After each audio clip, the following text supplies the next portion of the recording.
Ryan Presley joining us here in studio on ESPN 97.5, representing Veritex Bank, community bank, because he's got a program going where we're trying to eliminate financial illiteracy, and he's putting his money where his mouth is. That's great stuff, Ryan. Yeah, well, I mean, what better way to connect with Veritex Community Bank and the Junior Achievement to help spread youth awareness for money, positive money habits, and career readiness. So I'm just glad they reached out. You know what? A lot of young guys that get some money, like, all of a sudden they got some money, they need this. A lot of people need this program. Yeah, definitely. I mean, it's always nice to, one wrong step and can ruin your credit for a long time. Absolutely. I mean, you can't get the house you want, the car you want, and with interest rates the way they are now, it could be a pain to get it back to where you want it to be. Are you throwing money around, like buying airplanes and stuff, and just no, I try you're not doing that? No, I try not to. No. Okay, good for you. No, we like that. Good for you. Yeah, financial. I mean, that's something that affects a lot. I mean, a lot of people. Yeah. Just understanding. Of course, young people. You want young people to learn it as quickly as possible, but there's a lot of people who just need to understand what makes sense and how you. I never really thought about it until my kids got to be teenagers now, and I realized, boy, they are dumb. I mean, I can't believe how dumb my kids are about common sense stuff, real world money stuff. They don't know things that. Yeah, but I guess at one point I was like that too. But we didn't have to know certain things. No, we didn't. We all were. No. How did you team up with Veritex? They reached out, and it's something that I want to spread the awareness to. I mean, just it's one of those things that we can eliminate a lot of these problems if we just talk about it. And, if you can just communicate with, your sons or your daughters or your cousins or whatever when at a young age and get them on the right step, they're going to set themselves up for a really long time. And, Veritex Community Bank is definitely going to help us be able to do that. That's good stuff. I noticed are you wearing your hunting hat today? Yeah. You like to hunt, don't you? I do. I love it. Yeah. Is that what you do in your, like today you couldn't hunt today because you had to come here? Yeah, a little too hot. Yeah, and it's a little warm. We got peak summer early. What's the best hunting for you? I love to whitetail hunt. Really just to be out in the woods or in the field, man. I just love being out at the ranch and hanging out with my friends and my family. It's just one of those things that kind of like reset your mind and get out there and be in nature. That's what I love to do. Ask your feral hog question to Ryan. Yeah, do you ever in a helicopter kill feral hogs? Off air, I'll tell you. Okay. I don't think the Astros. There's a real feral hog problem, though. A very big one, and I think a lot of farmers would appreciate if you just go ahead and take care of that. Oh yeah, no, absolutely. They cause billions and billions of damage for farmers and crops and stuff like that. So if we can kind of help and have a little fun doing it too, it'd be great. No. That would be cool. So we also know that you are a soccer fan because we saw you at Nick's place watching the World Cup. Yeah. Who's we? Well, I was. Well, I didn't bother him. He was at a table though. I think you left after the first half. I'm pretty sure. So I'm not a huge soccer fan. I mean, I'm just now kind of like watching it. And one of my buddies, I think we had an off day, or no, it was the off season. Mm-hmm. It was the off season. Yeah, that's everything's kind of blending in. It's usually the summer. But this year is winter. Right? Yeah. So I mean, we just decided to go out there and watch first half, and I had never really sat down and watched Team USA play, so I thought it would be a fun time to do that. Yeah. No, it was Which match? England? I think was it England? I think so. It might have been. Yeah. I think so. We tied. Remember how exciting that was? That tie. Remember? Well, for U.S. it was that was. It was great. Yeah, that was a big deal against England. Yeah. No, absolutely. We haven't seen anything like this with we're so spoiled. Listen, and I know it wasn't great for you, and it wasn't great. Friday night wasn't great by any. What a game! Yeah. I mean, that was just. I thought it was a lot of fun, and there were a lot of people that were just so mad on Twitter afterwards. I think fans we're so used to you guys just getting through everything so easy, but all of these injuries. I mean, there is absolutely no way that this is going to be a smooth ride this year. I mean, it never is. You're playing baseball. It's a game of failure. You get out 70% of the time, you're considered a Hall of Famer. Yeah. Friday night, I take full responsibility for that L, that blown save, everything. It was a bad pitch, kind of just squeaked out of my hand a little bit. And, Naylor's such a good hitter. He capitalized on my mistake. And, that's just baseball. And it's unfortunate because those are the games that you need to win. So whatever was said, I don't have social media, so I don't look at Twitter or anything like that. So whatever was said, it was probably warranted. No, towards me. So, Twitter. it is what it is. You had a run though that was unbelievable through last season up until, your first blown save this year. But it was just so money. So, guess what? The best in the business, Mariano Rivera, blown saves happen. Oh, yeah. I mean, it happens, and you try to be perfect, but it's impossible to be perfect in this game. In the grand scheme of things, if you look at a long streak, you could be perfect, but I guarantee you Eric Gagne gave up some runs during that 62 straight save that he had, or whatever it was. So, I mean, it's how you can get rid of it mentally and how you can grow from it, learn from it, and be a better player and honestly a better teammate. Just go out there and just try to be there for your teammates. It's interesting. You said something about, you made a mistake on a pitch and he's a good hitter. And it's funny when you see a hitter miss a pitch that was his pitch, how mad they get when they realize you don't get a lot of those. Yep. And especially against certain pitchers, you don't get a lot of hitters' pitches. And so when they foul it straight back and they realize that was my pitch, and they get upset, especially against a great pitchers. It's interesting. One of the things that I find interesting about pretty much everyone on your entire staff, and this goes back to your former pitching coach and your pitching coaches now. I don't know if Strom started. You guys don't give in. When you get a 3-0, you maybe have to be a little different with men on base and things, but there's most of the pitchers on your staff. If it's 3-1 and you're sitting there looking for a fastball, you may not get a fastball. You're not going to get your pitch that often if you're a hitter.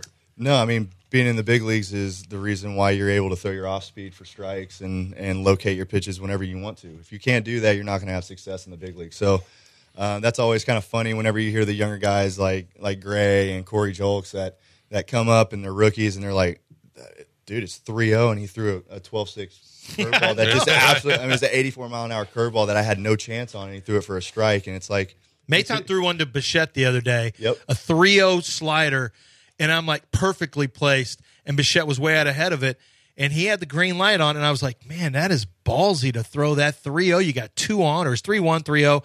You got 2 on, Bichette's up, and he's like, no, I'm not going to let Bichette beat me. He's a good hitter. Yeah, and it's also, it works in your favor, too. You see a guy like that at the plate who's, I think, leading the league in hits, or maybe not leading the league, but the American League, and Phil's having an unbelievable year, and he's got all the confidence in all of his pitches. So be able to flip that ball in there 3-0, he's got the confidence to do that. So use that aggressiveness to his advantage, and Phil's done that this entire year, and it's been fun to watch, really. Yeah, no, he's having a great year. And listen, those Naylor and Brennan and Ramirez, they're leading they're in the top 5 in hits in June. Or maybe not Ramirez, but Ramirez was on every single time this weekend, it seemed like. So, and that wasn't a bad pitch you threw him, was it? It could have been better, obviously. But like I said, that team doesn't give in. They're pretty scrappy. Yeah. Like Jose Ramirez, Naylor, those guys, you can't make mistakes to them. And if you do, they're gonna capitalize on it. And sometimes you can get away with it with like you said, a ball fouled straight back over the middle part of the plate. But there are times where they're gonna hurt you, like they did with me. And to be honest with you, I didn't think he got it that good, and that ball just kept going. And I was like, no way. And I was like, man, it's not how we wanted to do this to start this series. No, but I'll tell you, that was a fun game. I know you guys didn't come out on the right side, but that was a fun game. When you got traded from Minnesota, I mean, you're from the Dallas area, right? You're up in Minnesota, and you've been there a while already. Did you think you were going to finish there? And what were your initial thoughts about coming back to Texas? You just not trying to stay in one place. I mean, you are, but you're just, you're kind of at the mercy of wherever a team sends you. So being in Minnesota, they gave me an opportunity to play in the big leagues, and I developed so many good relationships up there, and the front office and the coaching staff and just the people around the stadium are just so nice. The Minnesota nice thing. Yeah. And, we were actually in Boston, the team that drafted me when I was young, and they said, you're going back home to Texas. And I was like, what do you mean? I thought the Rangers traded for me or something. And then they said, no, you're going down to Houston. And I was so pumped because they had just won the World Series. They're a championship contending team. And who knew that the dynasty that we had started was going to be like this? And to be a part of it, man, I couldn't be more happy. Yeah. You come in here, and the huge part that you played. What about being on the World and the U.S. on Team USA? What was? We're all looking at Jose Altuve gets hurt. We saw a few guys getting hurt. Huh. We're like, what are you doing? Yeah, but is it? I had a front row view of Hosey getting hurt, and my stomach absolutely just dropped. Seeing him, hit the dirt and grabbing his thumb. Obviously, Daniel Bard didn't mean to do that whatsoever. It's just one of those things. It can happen in spring training. It can happen during the season. It can happen really whenever. But to see that happen was difficult. But the experience of playing for Team USA and in the WBC, that was Team USA versus Team Venezuela was probably one of the coolest atmospheres I've ever been a part of. And I've been in a lot of postseason games and a lot of World Series games. But that atmosphere with, there wasn't a whole lot at stake. It was just more of, you could see the culture that Venezuela and the Caribbean, Dominican Republic, and Cuba, and everybody that brings to this sport is unbelievable. And if any player gets the opportunity to do it, they should. I know the injuries are starting to mount and stuff like that. Obviously, if you're comfortable enough to do it, and if you're able to prepare your body in the off season to do it, I think you're going to have success. However, you do run the risk of getting hurt. Because you go from throwing in front of like 2,500 people, 3,500 people to throwing in front of 45,000. Yeah. So it gets sped up on you pretty quick. I mean, it's just so, like, you see how much it means to Latin American countries. It is just massive. And they even said, they were interviewed and said this would mean more to me than a World Series win. And it puts into perspective the same thing with the World Cup and soccer, right? And so that's why I have a hard time being too upset about something that means so much to so many players. And I would love to see it mean as much to the U.S. baseball fans as well. It is tricky, though, because you do have a long, long season. Right. And, and you don't have a lot of time off. Does it count that Japan beat you? Because it wasn't Scherzer's stuff. Now, I will say this. Merrill Kelly is isn't bad. He's having a good season. He's having a real nice season. It's pretty impressive. Yeah, it is impressive. He's doing a nice job. But it wasn't Verlander. It wasn't Scherzer. Do we need to get – are you going to try to convince starters to, maybe get there because of the experience? I don't think I would try to convince anybody. If somebody were to ask me about, the experience, I would love to tell them about it and say, if it's something that you would want to go do, absolutely go do it. We've always kind of talked about, I would like to see, it happens so fast. So it would be cool to see if they did it during the All-Star break, make the All-Star break a little bit longer, and you could possibly do a world team versus the All-Star team, all the Latin players who is an All-Star Latin player is part of the world team, and then you have the American All-Stars, and that could be your World Cup, but it essentially wouldn't be it's all one country. Right. It's the world versus U.S., but, we've always talked about that and stuff. But that'd be incredible. Yeah, that would be great. Everybody, then you don't have, everybody's in shape. Maybe the injuries don't happen as frequent as you see now, but, Could they ever do that as an All-Star game? Just eliminate and say, look, for the we're going to do something different for the All-Star game. I mean, they do it for the futures, right? Right. You have the world versus the U.S. So, I right. mean, I don't see why they couldn't. It's still the All-Star game. And you get AL and NL guys playing together. And I mean, I just work here.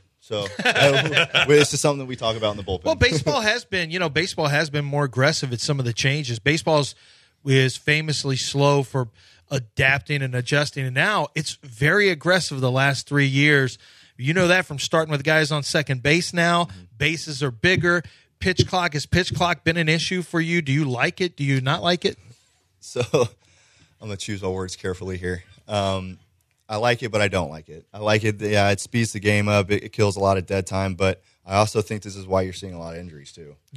I mean, there's no escaping an inning. Like you see Framber Valdez walk off the mound, kind of reset himself and back in the day, and now, growing up, you're taught to slow the game down as a pitcher. You're taught to never let the game speed up on you. Step off the mound, collect your thoughts, deliver a quality pitch. You can't do that anymore. It's going to be really interesting to see how that plays out in the postseason too. Game speeds up without the pitch clock in the postseason, unbelievably fast. Yeah. But I think it should be a universal 20 seconds. I think everybody would be happy. Gives the hitter time, gives pitcher time. But like I said, I just work here. Mm-hmm. Ryan Presley, brought to you by Veritex Community Bank, fighting financial illiteracy, actually. There's strikeouts for financial literacy. Every strikeout by Ryan Presley, he'll donate 100, and so will Veritex Community Bank to the Junior Achievement of Southeast Texas, trying to make sure the kids are ready as soon as they get some money, that they know what they're doing with it. That's great. That is great stuff. you've had 100 strikeouts. See, that'll be a lot of money if you get 100 strikeout season this year. Yeah, well, we need to pick the pace up a little bit. You're right. If we're going to do that. Yeah, well, just start striking them all out. Let's talk about the mindset of coming in to a game, a 1-run game versus coming into a 3-run game. Is there a different mindset for you when you come into a game like that? No, there's no difference. The mindset is the same, even if it was a 5-0, game. If you have a 5-run lead, it's the same mindset. You just want to go in, put a 0 up, not, mess around while you're out there, walk, hit, strike out, another walk. You're trying to get in and off the field as fast as you can. Just put a 0 up, close the game out. Let's not use any other arms. And unfortunately, on Friday night, that's the reason why our bullpen was pretty taxed towards the end of the series is we didn't really have anybody left. You had Seth Martinez almost throw 5 innings out of the pen.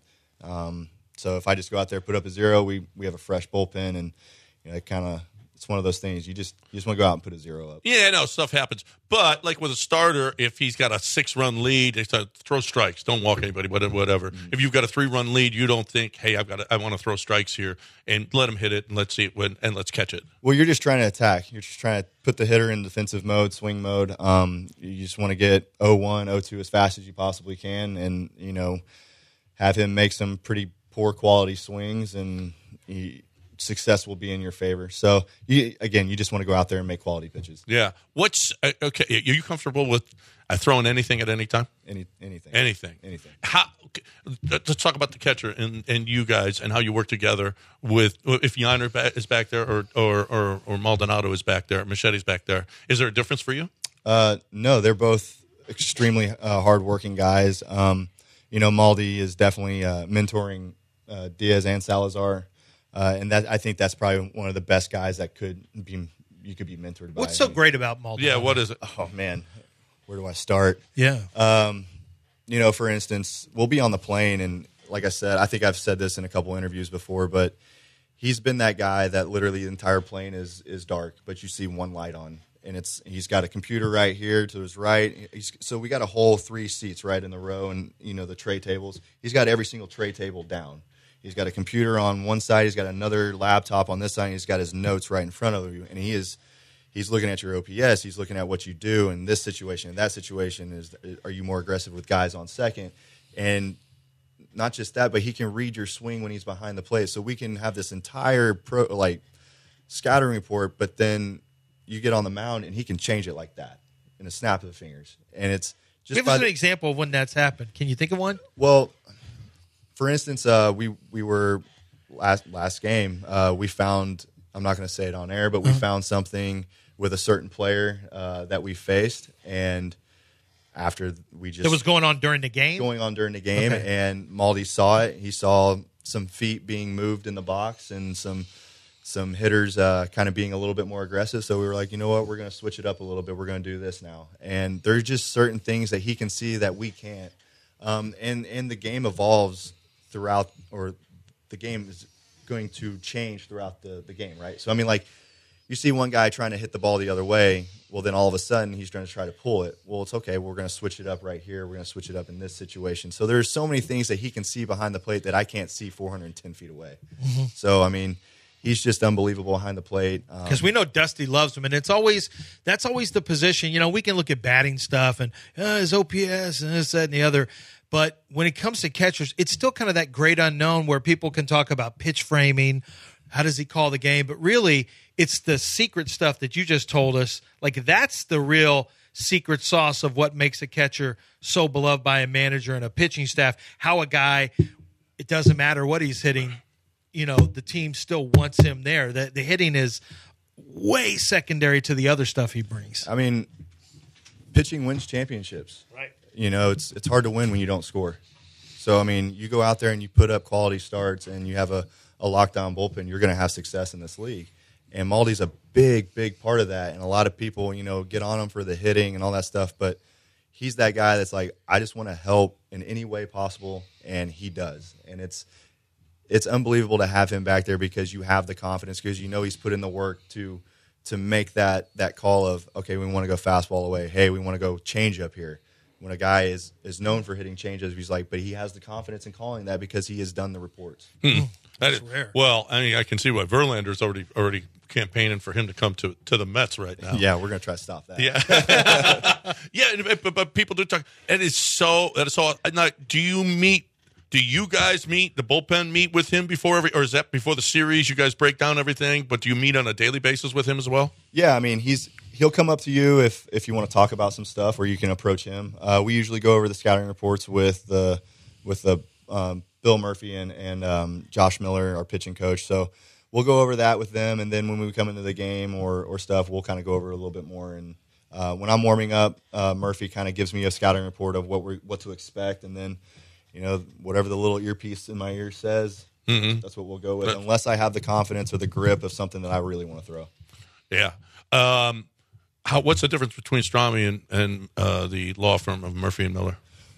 Not a whole lot. No. Strami was kind of leader of the helm of that whole thing, but obviously, like Murphy and Miller were his predecessors, right? So they all learned from him. They have their own little spin on everything, but obviously they've done a great job. So what is the secret between, there's got to be something there that, because you came from another team, so you'll have a good perspective. Everybody who comes in, whether it's a Garrett Cole, not as much Verlander, but to an extent Verlander, what he did with obviously Frombert, bullpen pitchers who come here and play their best. What is it about getting to a spin rate? Is it the grip? I see guys with their strikeout to walks get better. You see, maybe that's natural. Maybe guys just get better, but strikeout to walk gets better. Some of the home run numbers get better. Strikeouts per 9 get better. That can't be an accident. Well, you got to understand, the Astros organization was kind of the tip of the spear for the analytics. Right. So when I first came over here, that was kind of like, in 2016 was like the first time I'd heard of anything about like spin rate. And they were like, dude, you have a really good spin rate on your curveball. I was like, cool, don't really care as long as I can throw it for a strike. Like I don't care as long as I can throw this thing for a strike. If I can't do that, who cares about spin rate? Right. So then when I get traded over here, they show me all these things of like, this can make you a better pitcher. We're going to get rid of this pitch. We're going to do this. And it gives you the confidence. Once you see the results starting to kind of fall in place, it gives you the confidence to go do that. So the Astros are you got to understand, they're the tip of the spear of the analytics, and now all these teams are starting to kind of like fall in line. So they were like the forefront of it. So I think that's what opened up a lot of eyes. What was a pitch that they asked you to get rid of? Obviously, they're looking at the data of how you perform with a certain pitch. I mean, I'm not going to tell you. Yep. I mean, so you've got one of the sharpest, nastiest. When it's going, your breaking pitch is one of the very best. Did they do anything to change it? You said they said your spin rate was already really good. Any differences in terms of grip? No grip, no changes. Just throw it more. And just be able to throw it for a strike. And when I was with the Twins in spring training, I remember Garvin Alston, he was telling me, he's like, listen, he's like, you made the team. Before camp even started, he's like, you made the team. We're going to work on stuff now. We're going to work on being able to throw a curveball for a strike. And I remember in particular, we were playing the Blue Jays, and Russell Martin was up with the bases loaded, and it was a 3-2 count. I'm throwing a curveball right here. I'm going to see if I can throw this for a strike. I bounced it. I get taken out of the game. Paul Mahler was so mad at me. He's like, what are we doing? He's like, relax. This is going to come in handy later on down the road. And sure as hell, we're with the get traded here. When Ryan Presley is with us here, brought to you by Veritex Community Bank on ESPN 97.5 and 92.5, big sponsor of ours. We love a Veritex Community Bank. Thank you for being our sponsor, guys. We really do appreciate it. When did you know? I mean, you were 11th round. You were drafted, 354th overall. When did you know you were a big leaguer? Well, I think. When did you feel like I can do this? Man, that's a good question. I don't think I've ever been asked that. I mean, when I got Rule 5 by the Twins, and I was having a really good camp. I was like, man, I might be able to break with the team here. And then, they had to bring you up to the big if you got Rule 5 by them, right? So I still have to make the team out of camp. Yeah. And out of nowhere, I pitched out of my mind. I think I gave up one run that spring. And we were actually at the Red Sox complex, and that's when Gardenhire told me walking off the field, and he's like, go call your parents, you just made the club. And I remember walking by the Red Sox dugout, because that's how you have to get to the clubhouse, and all of my buddies were still over there because I was with them last year, like before I got there, and they're like, you made it? I was like, yeah, I made it. and their whole dugout started cheering. So everybody was like, "What is going on?" And so I called my parents, made the team, and it was one of the best feelings I've ever had. Yeah. So when you got Rule 5, that's when you. Well, how were you doing with the Red Sox before that? They had. So in 2011, or in 2012, I'm sorry, they told me, we think you can get to the big leagues a lot quicker if we just move you to the bullpen. I was a starter at the time, wasn't really cutting it. I think I had a 7 ERA. So it was It's one of those, like, we need to figure something else out. We're gonna be looking for another job. And our pitching coordinator came up to me and said, "Hey, you are a lot closer to the big leagues than you think you are." I'm like, "Okay, dude, I'm in high A with a 7." So get moved to the bullpen, and then all of a sudden my velocity starts spiking. I think I was like 95, 98, and then went to the Arizona Fall League, threw really well there. Rule 5 by the Twins, threw really well in spring training, and then here we are in the big leagues still. Yeah, because when you're starter, you got to hold some back, right? When you're a reliever, you just can go in there and fire. Let it eat. Yeah, that's great stuff. That is neat stuff. That's Ryan Presley. I mean, he's one of the best in the business, and we got him here in Houston. That's great stuff. And Veritex Community Bank is behind him, and he's actually throwing his money where his mouth is, too, because he's given $100. They're giving $100 for every strikeout. 29 so far. You're going to pick that up? We need to. You need to pick it up.